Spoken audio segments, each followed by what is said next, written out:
আসসালামু আলাইকুম। সন্ধে ৭টা, বাংলাদেশ বেতার, রাজশাহী। স্থানীয় সংবাদ পড়ছি মাসুম আক্তারুজ্জামান অনিক। সমাজ কল্যাণ প্রতিমন্ত্রী ফারজানা শারমিন বলেছেন, দেশের সাধারণ মানুষের জীবনমান উন্নয়নে কাজ করছে সরকার। প্রতিমন্ত্রী আজ নাটোরে লালপুর উপজেলার ওয়ালিয়াতে লালপুর সড়ক থেকে খলিশাডাঙ্গা নদী পর্যন্ত খাল পুনর্খনন কার্যক্রমের উদ্বোধন উপলক্ষে আয়োজিত অনুষ্ঠানে প্রধান অতিথির বক্তব্যে একথা বলেন। প্রতিমন্ত্রী বলেন, বর্তমান সরকার দায়িত্ব গ্রহণের মাত্র ২ মাসে নির্বাচনী ইশতেহার বাস্তবায়নে ফ্যামিলি কার্ডের বাস্তবায়ন কার্যক্রম শুরু করেছে। ইতিমধ্যে ১০,০০০ টাকা পর্যন্ত কৃষি ঋণ মওকুফ করা হয়েছে। দেশব্যাপী খাল খনন কার্যক্রম শুরু করা হয়েছে। কৃষকদের জন্য কৃষি কার্ড প্রবর্তন করা হয়েছে। দেশব্যাপী বৃক্ষরোপণ করা হচ্ছে। মসজিদ ও অন্যান্য উপাসনালয়ে ধর্মীয় নেতাদের মাসিক সম্মানী প্রদান করা হচ্ছে। খেলোয়াড়দের সম্মানী প্রদান করা হচ্ছে। উপজেলা নির্বাহী অফিসার জুলহাস হোসেন সৌরভ অনুষ্ঠানে সভাপতিত্ব করেন। নর্থ বেঙ্গল ইন্টারন্যাশনাল ইউনিভার্সিটির আইন বিভাগের উদ্যোগে শুরুর উচ্ছ্বাস, বিদায়ের আবেগ, সাফল্যের স্বীকৃতি শিরোনামে নবীনবরণ, বিদায় ও অ্যাডভোকেট সম্বর্ধনা ২০২৬ অনুষ্ঠিত হয়েছে। আজ বিশ্ববিদ্যালয়ের কনফারেন্স রুমে আয়োজিত এই অনুষ্ঠানে প্রধান অতিথি ছিলেন রাজশাহী ৩ পবা মোহনপুর আসনের সংসদ সদস্য অ্যাডভোকেট মোহাম্মদ শফিকুল হক মিলন।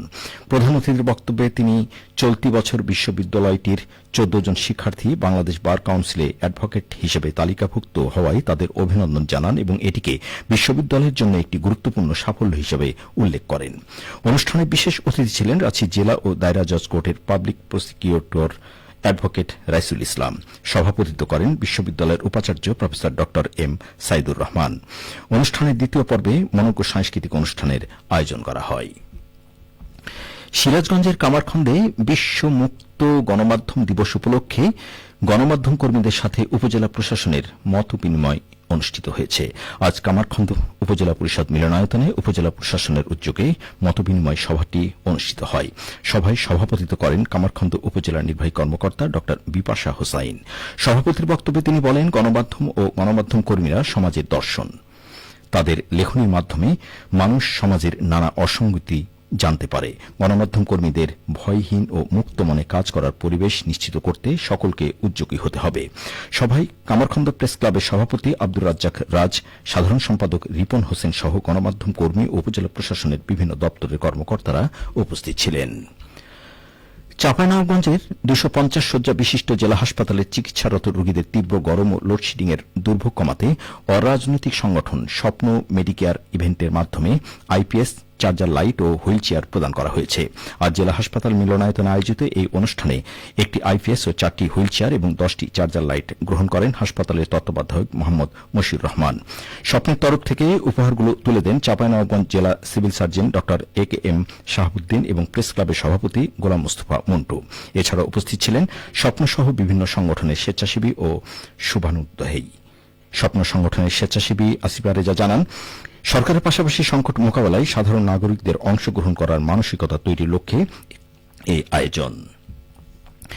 নাটোরে অনুষ্ঠিত নতুন করে স্পোর্টস প্রতিযোগিতায় আজ বালক পর্যায়ের ফুটবল প্রতিযোগিতায় লালপুর উপজেলা দল, বড়াইগ্রাম উপজেলা দল এবং সিংড়া উপজেলা দল বিজয়ী হয়েছে। বালিকা পর্যায়ের একটি মাত্র খেলায় গুরদাসপুর বিজয়ী হয়েছে।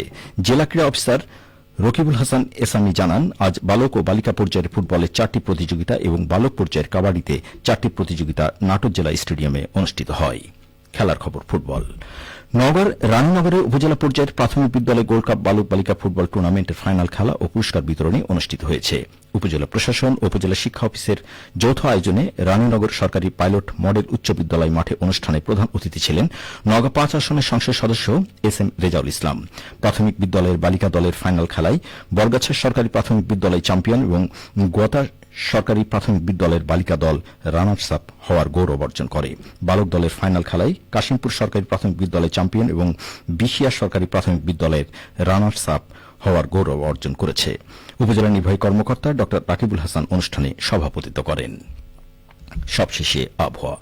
আজ রাজশাহীতে সর্বোচ্চ তাপমাত্রা ছিল ৩২.৫ ডিগ্রি এবং সর্বনিম্ন ২১.৫ ডিগ্রি সেলসিয়াস। সন্ধ্যে ৬টায় বাতাসে আপেক্ষিক আর্দ্রতার পরিমাণ ছিল ৬৯%। রাজশাহী পার্শ্ববর্তী এলাকায় আগামীকাল সূর্যোদয় ভোর ৫টা ২৮ মিনিটে। সংবাদ শেষ হল। আমাদের পরবর্তী স্থানীয় সংবাদ প্রচারিত হবে আগামীকাল সকাল ৮টা ১০ মিনিট।